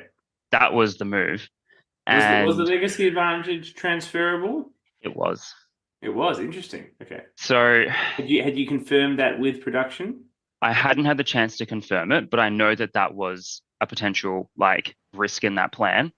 I spent that entire tribal council trying to whisper in Jess's ear, what can I do? I want to be 4th in your alliance of 4. I want to be at the bottom of your totem pole.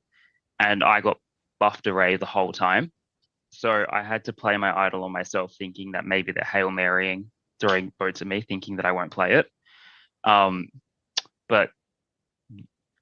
like I was feeling like hyper risk aware at that point that like I didn't want my legacy to crumble down by misplaying that and getting booted off the back of that move. But we've talked about it post game at Tarkan, and he reckons he would have taken that deal. It's guaranteed safety for possible safety. And that's how I was trying to get through that extra round.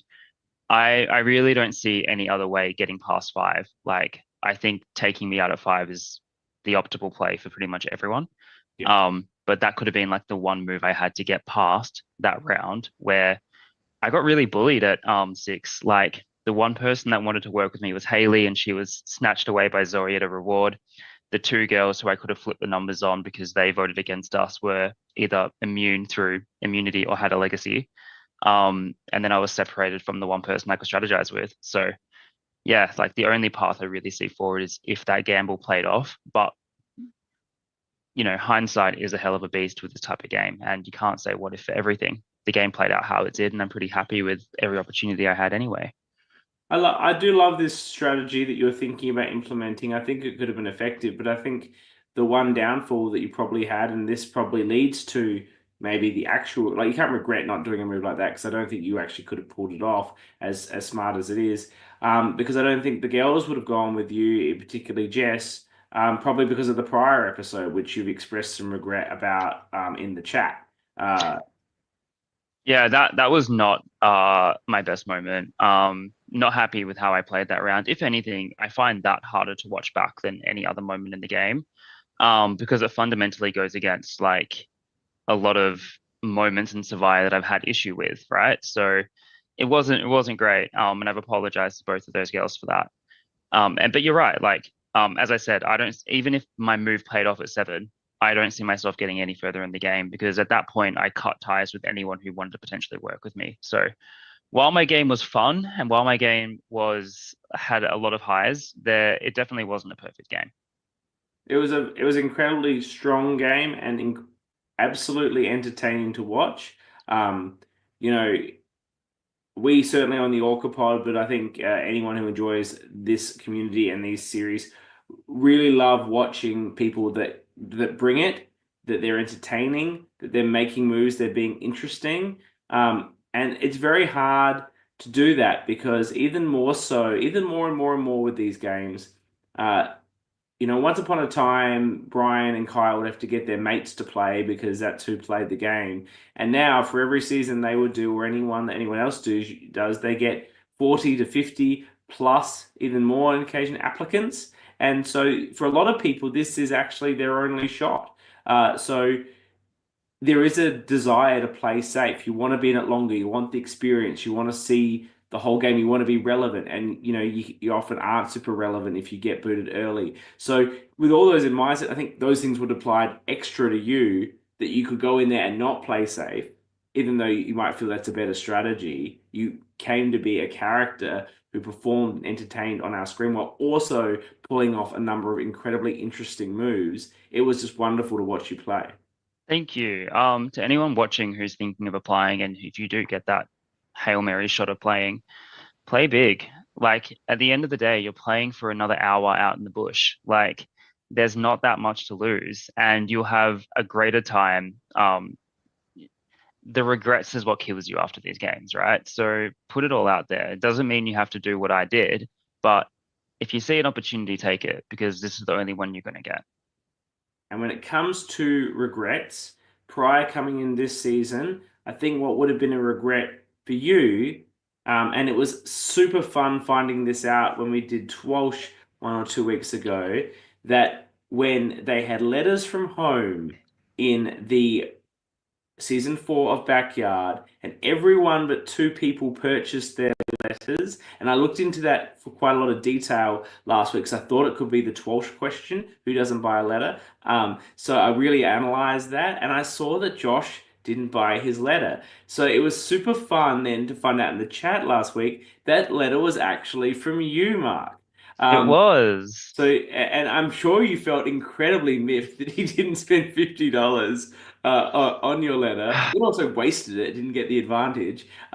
Is this the, yeah. Anyway, do you want to give any content of what that letter was now for Josh? Josh had his baby yogurt. That was a higher priority. I need to bring it up. Spoiler for people, but the letter is written in like twink English, so there's a lot of paraphrasing that needs to be done for it to be legible. It doesn't have to be the whole thing. You can paraphrase it, but we can finally hear your beautiful words you would have written to Josh had he actually cared about $50 fake about your friendship. No. All right, so Josh, I'll give it from paragraph 3. The biggest gift you were ever given me was igniting my obsession with Survivor back when we first became besties. Watching Micronesia, you exposed me to 2 key things, which has forever shaped the way that I view Survivor. The first and most obvious is poverty. who I honestly don't even see as a Survivor contestant anymore, but rather a paragon of feminism. And the second being how badly Survivor represents people like us. I hope you are doing skyscraper John Hugo proud out there and can bring home the grand prize of $400 and a voucher for the old pub that he used to work at back to Nollamara. That's lovely. Thank you very much for that, sharing that. I'm sure Josh is very excited to hear those words at last, and perhaps he can pay you $50 for them, or pay me $50. Either of for delivering that outcome. Speaking of that, the finale, that was the People's Champion, right? Yeah, Zoe is the People's Champion, which means there will be Orca drinks on me. This was also discussed in the Tarkan interview, so now we love it. And Josh can get us around off the back of that because I'm sure he'll be there. It's only once my money expires because there'll be $1,000 of my wing wangs has to go through first, thanks to Zoe and the wheel of fate choosing her as your champion, people. It will be in October, and I look forward to it very much. Speaking of regrets, CK, we have to go back to the draft. I was in the live chat and you were saying, guys, we've got to pick the people that are in this chat. They're going to feel bad. Round 5, CK. Pick 15 out of 16. Talk to me about that. You must have been fucking losing your mind. Like, I can now, knowing the player you are, the person you are, you must have been, what the fuck? Anyway, honestly, you were so amazing, and I'm so glad that I had you on my team. It was so, I don't care about winning so much as I want to be rooting for the people that are on my team. And I just didn't see this person who absolutely blew up the awesomeness of this season on your intro vid. I didn't see it. It was just a bit too obsessed, and maybe with Josh, and maybe that's what they showed us. But once you got on the show, I don't care about how you are to Josh. I care about how you are as a person. Yeah, I've got a bit to say about this. I'm gonna do a refill while I do it. So my first interview on day one was with Casper and David from Redemption / season 1.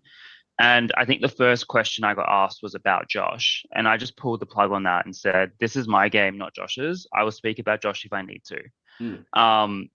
So, like, obviously that became a bit of my pre-game narrative, but I didn't want my experience to be shaped around someone else.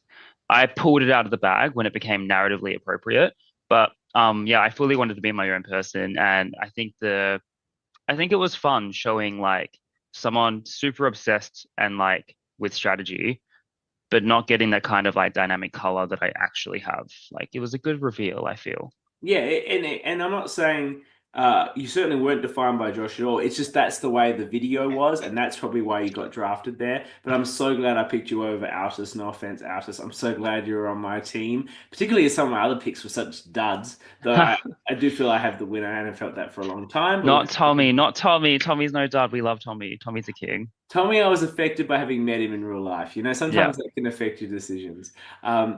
Thank you again. I'm sure this won't be the last time we speak to you. And I'm looking forward to seeing how the season plays out. But thank you for everything you brought to this season. We love seeing people come out and play big and play hard. And, you know, that's what we love on the Orca Pod. So thank you.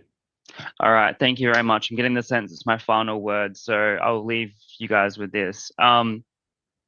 Treat people with kindness. That's the biggest takeaway I have from this crazy social experiment. Kindness goes a long way, and I'm so grateful for having the opportunity and getting to play with the amazing cast of season 5.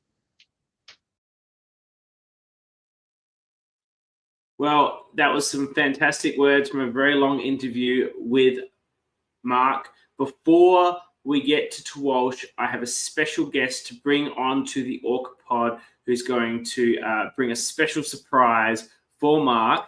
So without further ado, let me welcome the one of the stars of Backyard 4, the aforementioned many times, Josh. Welcome to the show, Josh.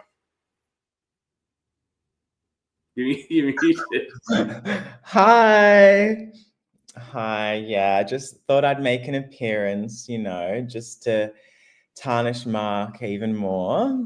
But no, jokes. We love Marc. He is an absolute legend. Like, it was such an honor to watch him play and do himself proud and do me proud. Like, yeah, legend. And we've got a special surprise. I've asked Josh to come on and to complete this circle. He has written a loved one's letter to Marc to complete the loved one's circle of letters between the two of them. Okay, so here. Okay, so dear Marc, I'm writing this love letter to you, either with the hope and well wishes of Michael to the remaining Birac 4 when he was voted out, or the venom and vengeful curse of Holly towards the Birac 4 plus Ken. If you're reading this, that means one of two things. You either made the auction in your season or you're sitting at Ponderosa. Either one I'm happy with. I'm torn between wanting you to slay the season and be the next 5th place Rob Goddess and take after my iconic placement, or have you flop massively so that you join the forgotten potential lost orcas of Backyard Survivor past, like the aggressive Joff from season 3, Rage Quit Matt from season 1, or a redacted Backyard alumni future One Nation candidate in the upcoming WA election. I have faith that you will become an icon, a legend, and the moment, and I hope the cast do not agree that if you're sitting up there in the final 3, that the only thing they would vote to give you is a handful of antidepressants, like our salty queen Corinne to Sugar. My final wish is that one day we can face off in another season, be it a Backyard Redemption Island or potential All-Stars.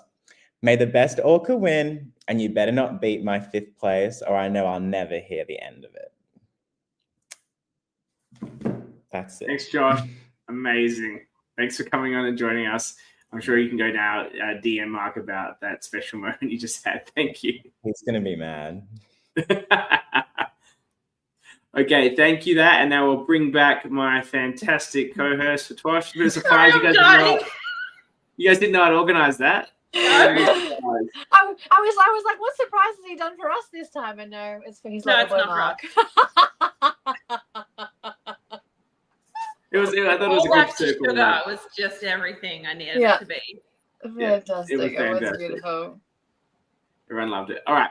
So without further ado, it's been a long episode. It's time for TWIOLSH. Now, this particular person, when we announced the concept of TWIOLSH, was incredibly confident that he could take me out. I think he sent a picture of himself flexing or something to Dani from memory, or he was just pointing to his brain. I can't remember which. Maybe it was like a both thing, like that. I don't know.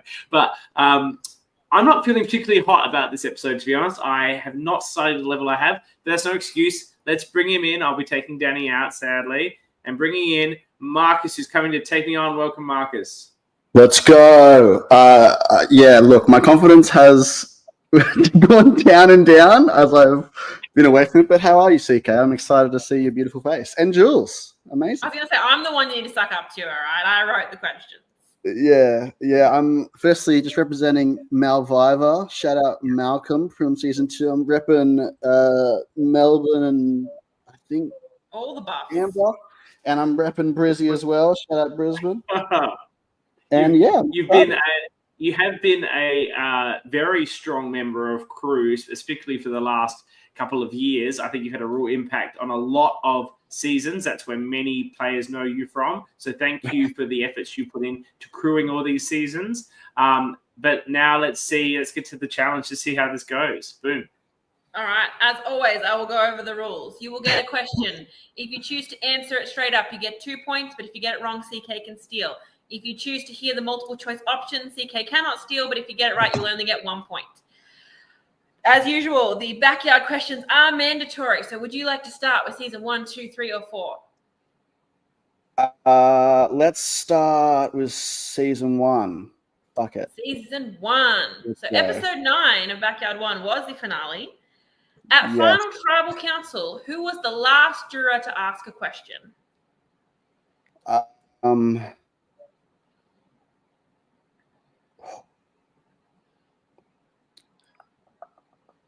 trying to think of who was even there. I haven't even watched. I'll be honest. Danny's low key Dakota, who was on last episode, reminded me that it was tonight. So I haven't done any form of watching. But Good. so I'm trying to think of season 1 people. I'm gonna throw a. I remember Reem's question, but that would not be the last question because I remember people asking after him. You have the option for multiple choice if you're not sure. I'm gonna go. I don't even know. I don't know. I literally know her face. I think her name is Rachel. That's correct. Yes. Wow. Oh, Pull that out of your ass, but well done. You got that right. The blonde, the brown-haired one. Yeah. Okay, cool. Oh my god. Challenge beast. Yeah. All right. Which season would Sorry, you like? Danny. I should have studied. All right. So 2, 3, or 4 for CK. Let's do 4. Oh, I'm sorry, CK. Yes. During Tribal Council of this episode, the current temperature was displayed on the screen and mentioned by Brian. What was the temperature? Multiple choice. 34, 35, 36, or 37? 36. Correct. Damn it. Well done. And you get a single point, though. Yeah. All right, Marcus, 2 or 3 for you? I watched 3 most recently in December, so we'll go with 3. Okay. After Zach was voted out, he was asked who he was rooting for. He gave a very diplomatic answer and said he was open to everyone, but then he did mention one person in particular who he likes. Who was that?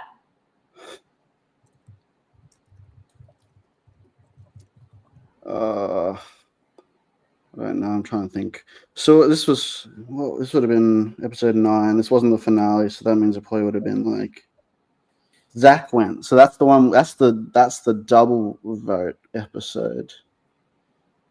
Oh shit. Let's do multiple choice because why not? Was it Andrew, Hal, Jake, or Samara?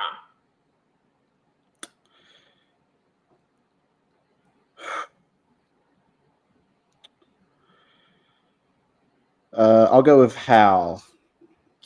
That is incorrect. CK, do you know the answer?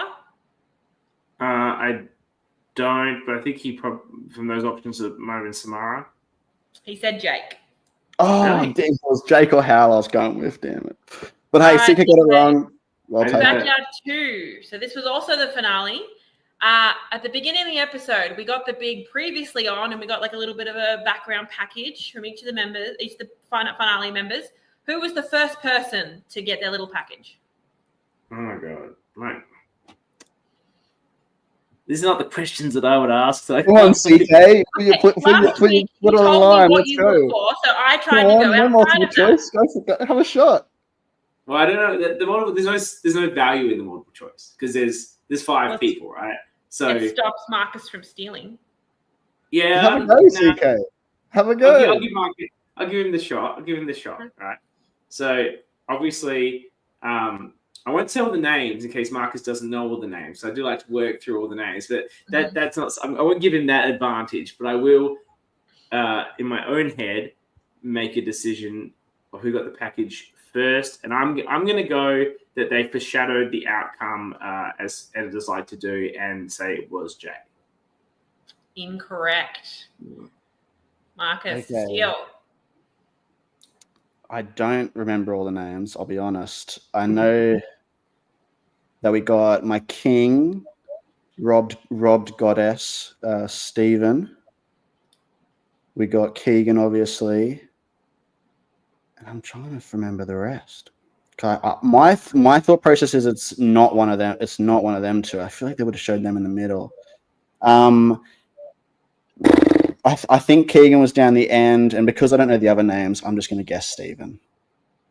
It was Orca of the season, Jess. Yeah, Jess! Oh, how did I not think of Jess? That's so poor. My other guess. All right, Marcus, you get to choose from any other season. Bearing in mind, not Melbourne 1 and Brisbane doesn't have an episode 9. Okay, well, I did it. It's 2-1 Marcus's way. Is that correct? Correct. Ooh.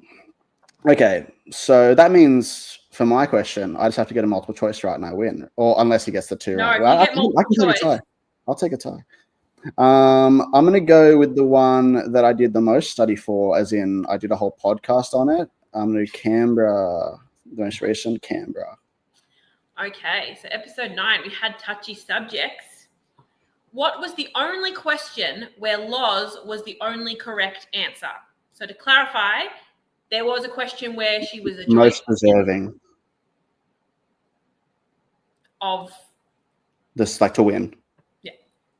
Boom! It was the first question, right? It was the first question of the touchy subjects from memory, I believe or it one was. of. Yeah. Oh, you beat me, Marcus. Well done. But you still need to spin the wheel. We still need to see if you. I'll spin the wheel, but he's beat me now. He's beat me no matter what. So well done. He's got the Shout out my Lord and Savior Malcolm. Okay, I might have made the questions too hard this week. Yeah. I thought this would be the toughest battle that we had. All right, we'll just get the wheel in there no matter what. Let's see, have some fun. Let's see, get some fun. I removed Canberra versus the world. I'm gonna get another Warrandyte question. They're always fucking great season. The wheel loves Warrandyte. Does. This was also touchy subjects. Mm. So for the question, who would you trust with your life? Jake was the correct answer. Who was the only person that didn't say Jake? That's a good question. I think, look, I don't know the answer to this, but I feel like this might feed into the greater narrative of the season and the controversial win. So let's just guess Nick. Correct. Yeah. He wasn't going to say his boyfriend. They were keeping it secret. Yeah. So by a score of 4-3, congratulations, Marcus. And thank you for not making me do a tiebreaker again. Well done, what mate. Would have been the tiebreaker? Naming some letter again? We might need a next week. Give it up. She's got to save them. But thank you for coming on, Marcus. Amazing job. Well done. You can be very proud. Had a pleasure. Thank you so much, guys. That was awesome. Cheers. A good win by. by. I love his face. What good value Marcus is. So that's the end of the show. A long one. Thank you for sticking with us, those that have. Next week is the finale. We'll probably do a big episode without an interview, and we will then probably have the final TWIOLSH of the season. And then rolling on from there, we'll be into our post-season coverage of Backyard. We will have interviews with the final 5, a deep dive. There'll be a tea party with Annabelle and some of the most exciting contestants of the season, dishing all the hot tea and dirt. And then, of course, the ultimate result, the crowning of the Orca, will occur with the chat with production. That will actually take the Orca pod to 99 episodes over our last 2 and a bit years. And we'll then be doing a special event for the 100th episode. So look out for that in due course. And following that, we will recommence the rank down with 3 seasons to go. I think it's appropriate to reveal that the 3rd best season of the 11 that predated that when we started doing the rank down, so it's not Canberra versus the world of this season, is Backyard 4. So we will be continuing the Backyard coverage as we roll into our rank down of the bronze medalist Backyard 4. I'm sure we will see Josh O'Brien again in that coverage, as well as all of your favorites. So stay tuned for plenty more coming from the Orca pod when we get into a downtime where there aren't a current season being released. But until, I guess that's all I have to say for this week. Any final words from you two? We're good. We're good. Yeah. Right. Now you may down.